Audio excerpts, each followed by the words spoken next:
शिरपूर अंकलेश्वर बऱ्हाणपूर महामार्गाच्या दुरुस्तीसाठी शिरपूर फर्स्ट मैदानात उतरले आहे। या शिरपूर फर्स्टच्या वतीने आज महामार्गावर असलेल्या सावेर फाट्याजवळ रास्ता रोको करून महामार्गावर असलेल्या खड्ड्यांची आरती करून वाहनधारकांना प्रसाद वाटला। या रस्त्यांसाठी शिरपूर फर्स्टच्या वतीने मुख्यमंत्री तहसीलदार यांना निवेदन देण्यात आले। 2 दिवसाआधी शिरपूर शहरातून जाणाऱ्या या महामार्गावर रास्ता रोको आंदोलन केले, तर या रस्त्यालगत येत असलेल्या गावांमध्ये जनसंवाद यात्रा काढून लोकांना जागृत करण्यात येत असून स्वाक्षरी मोहीम राबवण्यात येत आहे। सातत्याने शिरपूर फर्स्ट या महामार्गाच्या दुरुस्ती करण्यासाठी लढा देत आहे। अंकलेश्वर बुऱ्हाणपूर महामार्गाची राष्ट्रीय महामार्ग म्हणून घोषणा करण्यात आली। NH 753B असलेल्या या महामार्गाची अवस्था आज खूपच खराब आहे।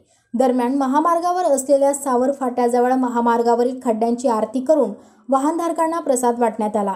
या आंदोलनात ग्रामस्थ, सर्वपक्षीय कार्यकर्ते, सामाजिक कार्यकर्ते व शिरपूर फर्स्टचे अधिकारी उपस्थित होते। बघितलेलं खूप बिकट झाली आहे। गेल्या 2022 मध्ये नितीनजी गडकरी प्रवासाला आले असताना त्यांनी म्हटलं होतं की अंकलेश्वर बऱ्हाणपूर हे रस्ते अमेरिकेच्या दर्जाचे राहतील। अमेरिकेच्या दर्जाचे तर सोडा, हे रस्ते एक साध्या गाव खेड्यावरचे रस्त्यासारखे सुद्धा राहिले नाहीत। आपण जर बघितलं या रस्त्यावरती वेळोवेळी अपघात होत आहेत। आज सुद्धा जर आपण बघितलं रावेर येथे बस कोसळली व 13 जण जखमी झालेत।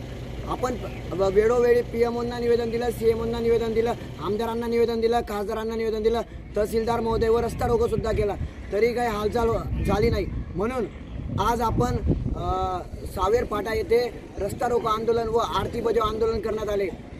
मान्य प्रशासनाला सद्बुद्धी यावी म्हणून आपण प्रार्थना केली व जोपर्यंत हा रस्ता गुणवत्तापूर्ण सुधारला जात नाही तोपर्यंत सेवा पक्षचा हा लढा असाच सुरू राहील व हा लढा कधीच संपणार नाही।